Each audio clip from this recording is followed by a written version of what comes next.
예, 오늘의 모닝 브리핑 시작하겠습니다. 주말 미증시는 리밸런싱 이슈도 있고 해서 어쨌든 수급 여건이 좀 있었고, 그리고 금리가 올라가면서 비교적 큰 폭으로 하락하는 이제 그런 모습을 보였죠. 우리나라는 지금 탄핵 정국에다가 또 주말에 또 가슴 아픈 또 사고가 있었잖아요. 그래서 금융시장이 좀 편안하긴 어려운, 안정적이긴 어려운 그런 변수들이 많아지고 있습니다. 그런데 연말 연초에 코스피하고 코스닥이 좀 엇갈리는 그런 모습을 보이는 특성이 있거든요. 그래서 이런 가운데 코스닥 쪽에서의 어떤 종목별 움직임은 좀 주목을 해봐야 될 것 같고요. 그리고 특히 이제 연말 연초에 기관 투자자들의 매매 변화가 좀 생길 수 있기 때문에, 그러니까 새롭게 연초에 편입하는 종목군들 중심으로는 또 큰 반전이 나올 수 있기 때문에 이런 업종별 종목별 수급에 집중을 해야 될 것 같습니다.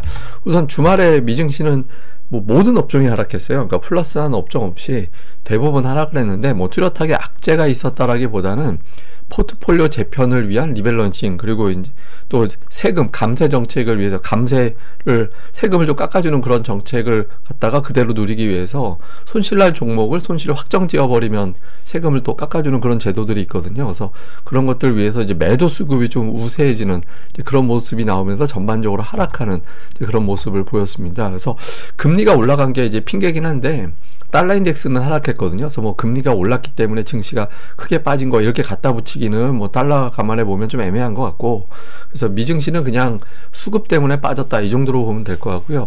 우리 시장 같은 경우는 지금 어쨌든 총리에서 부총리로 대행이 넘어가 있는 상태잖아요. 근데 한동안 이 부총리 대행 체제가 좀 이어질 가능성은 높아 보이거든요. 그래서 이 체제에 대해서 외국인들 그리고 이제 외환 시장의 반응이 어떻게 되는지, 그다음에 특히 이제 주말에 항공기 사고가 났기 때문에 이게 이제 내수 시장 위축으로 해석을 할지, 그러니까 과거에 제가 이게 워낙 오래전 데이터라서 데이터를 그대로 우리가 받아들이긴 애매하긴 한데, 어쨌든 항공기 사고가 났을 때 내수 시장에 큰 변화가 생기거나 이제 그러진 않았거든요. 근데 좀 마음이 좀 아프죠, 사람들이. 그런 것들이 어떤 영향을 주는지, 혹시 이게 또 어떤 변수가 되는지 좀 체크를 해봐야 될 것 같고, 그리고 이제 연초에 코스닥 시장이 상대적으로 수급 면에서는 좀 우세한 그런 모습이 나타나기도 하거든요. 그래서 지난 직전, 휴일 직전, 그 다음에 오늘장에서 움직이는 코스닥 종목들은 또 집중적으로 살펴봐야 될 것 같습니다. 근데 이제 먼저 미증시는 연말 보면, 연말에 꼭 저렇게 이제 음봉이 나오면서 한 번씩 밀어내는 그런 움직임들이 있어요. 그래서 연말에 이제 그 수급 때문에 리밸런싱 또는 앞서 말씀드렸던 세금을 깎아주는 그런 정책, 거기에 편승하기 위해서 매도가 한 번씩 나오기 때문에 하루 이틀 저렇게 빠지는 경우가 좀 나오게 되거든요. 그래서 주말에 미증시 자체가 우리 시장에 오늘 크게 영향을 주거나 이제 그렇게 되지는 않을 것 같습니다. 그리고 국채금리가 올라간 건 부담되긴 하는데, 달러 인덱스는 최근에 박스권이거든요. 그래서 금리, 달러 이것 때문에 우리 시장이 빠진다 이거보다는, 외부 환경보다는 우리 안에 자체적인 문제가 더 크게 작용한다라고 봐야겠죠. 그래서 해외 쪽보다는 우리 안의 문제에 더 집중해야 되는 이제 그런 상황이다라고 봐야 되는데, 일단 우리 당장은 지금 개헌 문제에다가 또 탄핵 국면으로 해서 환율이 1,500원 넘어갈 것 같다, 이런 주장들이 많이 나오고 있고, 여기서 만약에 1,500원이 상단이 된다면 지금 올라가는 게 피크가 되면서 오히려 수급이 바뀌는 그런 계기가 될 수 있는데, 1,500원 다음 단계를 또 생각하게 되면 지금의 하락은 2,400에서 겨우 견디던 시장 흐름이 더 깨지는 그런 상황이 나올 수 있거든요. 그래서 오늘 원달러 환율의 어떤 움직임이 어떻게 돌아가는지 좀 봐야 될 것 같고, 또 앞서 말씀드린 대로 또 불행한 사고가 있었잖아요. 그래서 이런 사고에 따른 어떤 내수 시장에 대한 어떤 위축, 이런 것들이 어떻게 또 연결고리가 되는지 이것도 좀 체크를 해봐야 될 것 같고, 지금은 특히 이제 삼성전자 움직임이 상당히 중요한 상황이다라고 봐야 되거든요. 그러니까 삼성전자에 대한 목표 주가가 계속 하향 조정되는 그런 상황이 되고 있고, 실적 추정치도 계속 하향되고 있어요. 그래서 이 부분이 어떻게 영향을 주는지, 그러니까 삼성전자가 지금 53,000원에서 버티고 있는데, 삼성전자 53,000원, 코스피 2,400이 굉장히 중요한 자리잖아요. 그래서 삼성전자가 잠시 후에 또 수급 가지고 다시 한번 또 설명을 드릴 겁니다. 그리고 수급에서 이제 외국인들이 매도하는 걸 국내 기관 투자자들이 커버를 하는 그런 상황이었거든요. 실제로 보면 그 계엄 사태 이후 12월 4일부터 따져놓고 보면 외국인들이 3조 3천억 넘게 이제 매도를 했는데, 기관이 2조 7천억을 받았는데 그 중에 연기금이 2조 3천억을 받았어요. 그리고 금융투자가 받은 게 있고, 근데 이제 금융투자는 제가 말씀드렸지만 연초에는 그러니까 배당락 이후부터는 금융투자 한동안 이제 매도를 할 겁니다. 근데 예전보다 연말에 매수한 게 크지 않아서 금융투자의 매도는 생각보다는 좀 빨리 끝날 것 같아요. 근데 이제 연기금이 계속 물량을 받아주는지가 관건이거든요. 근데 누가 받아주느냐가 중요한 게 아니라 지금은 외국인 투자자들의 매도가 좀 약해지면, 그러니까 연말 연초에는 휴가 가는 외국인들이 많아서 매매 규모 자체가 줄어들기 때문에 뭐 그렇게 크게 매도가 쏟아져 나오지는 않을 가능성도 있긴 합니다만, 어쨌든 외국인들의 매도가 1,000억 원 안쪽으로 좁혀지거나 매수로 바뀌어주거나 이렇게 되면 지수 자체가 좀 위로 올라갈 수 있는 여지가 생길 수 있거든요. 그래서 좀 외국인들의 동향이 어떻게 되는지 좀 잘 봐야 됩니다. 근데 최근에 뭐 이런 뉴스 있었잖아요.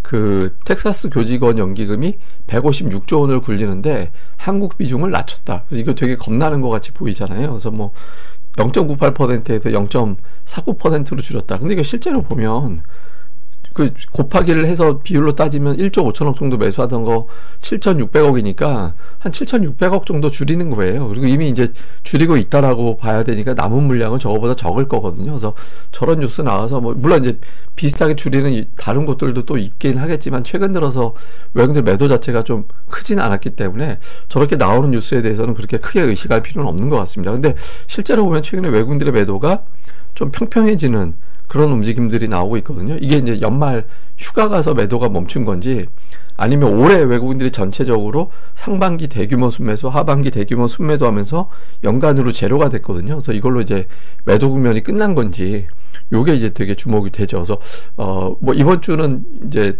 휴장이 좀 포함되어 있습니다만 이제 이번 주 다음 주에서 외국인들의 매도가 더 이상 나오지 않는다라면 이제 정점은 지나간 걸로 보여질 수 있어서 외국인들 수급이 지금 시점에서는 2400 바닥자가 올라가느냐 아니면 이제 2400 전후에서 한 단계 더 아래로 가느냐, 요 굉장히 중요한 단서가 된다고 봐야 될 것 같습니다.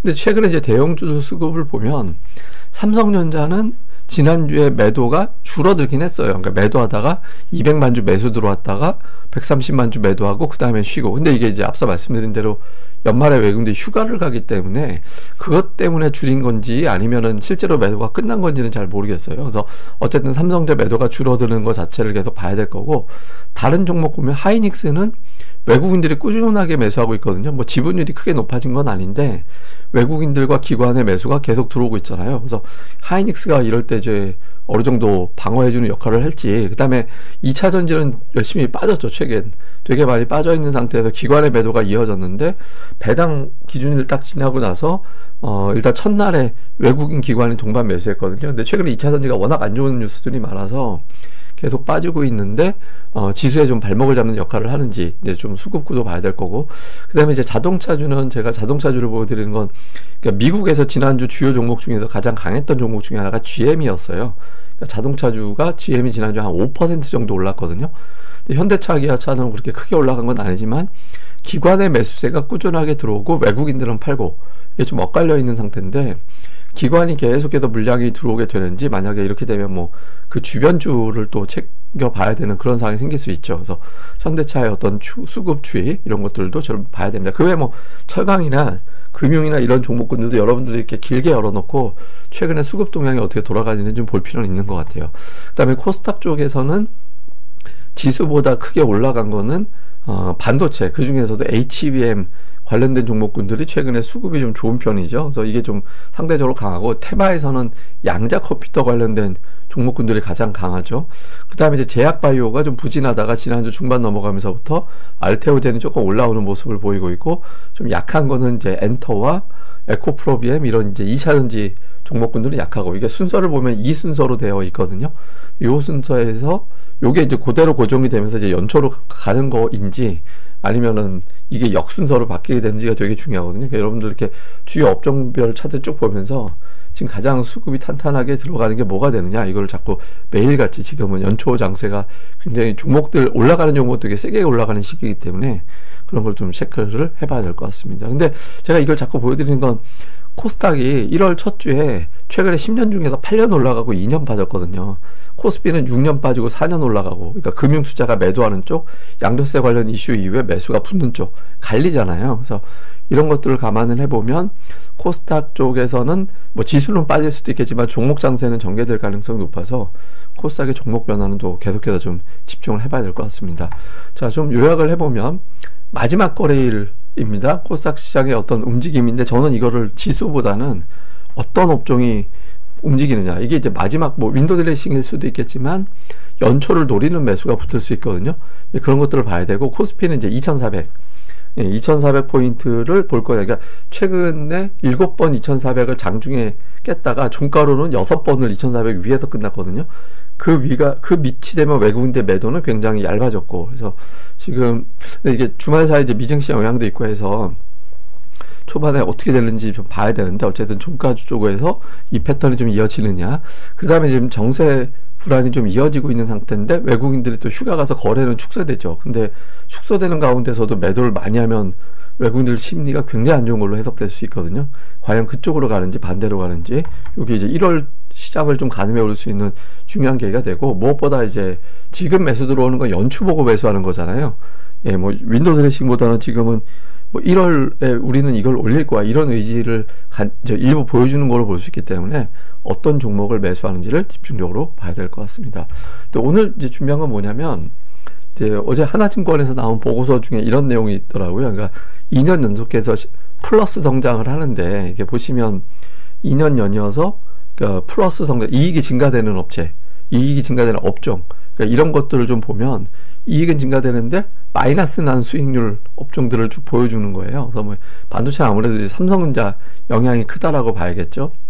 그래서 요거를 감안해 보면 주가가 많이 빠졌기 때문에 이제 새해를 보면 올라갈 수 있다, 이런 기대가 될 수 있잖아요. 근데 이제 문제는 뭐냐면 실적 추정치가 계속 하향되고 있어요. 그러니까 이게 지난 주만 해도 삼성전자의 실적 전망이 소폭 하향 조정되는 그런 상황이 만들어졌거든요. 그리고 이제 시장 전체로도 보면 실적 전망치가 계속 하향되고 있어요. 하반기 이후에 이제 상반기에는 계속 내년도 실적 좋아질 거야 이렇게 전망을 하고 있다가, 하반기 들어서는 내년도 실적이 생각했던 것보다 안 좋을 것 같아라고 하향 조정돼서 거의 작년 연말에 전망했던 2025년 이익 정도까지 내려왔거든요.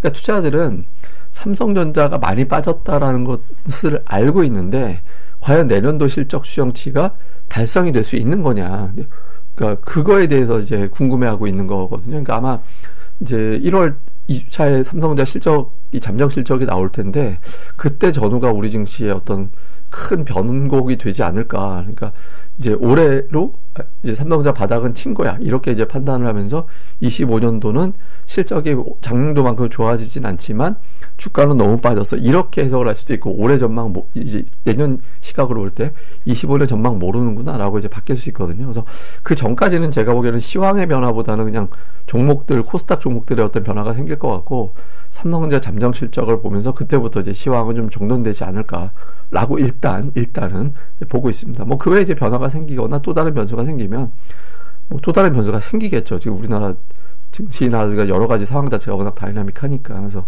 그때는 또 그때 가서 내용을 정리해 드리도록 하겠습니다. 예, 그럼 또 하루 또 잘 보내시고요. 저는 다음에 뵙겠습니다. 이 방송 구독하기, 좋아요까지 꼭 좀 부탁드립니다. 감사합니다.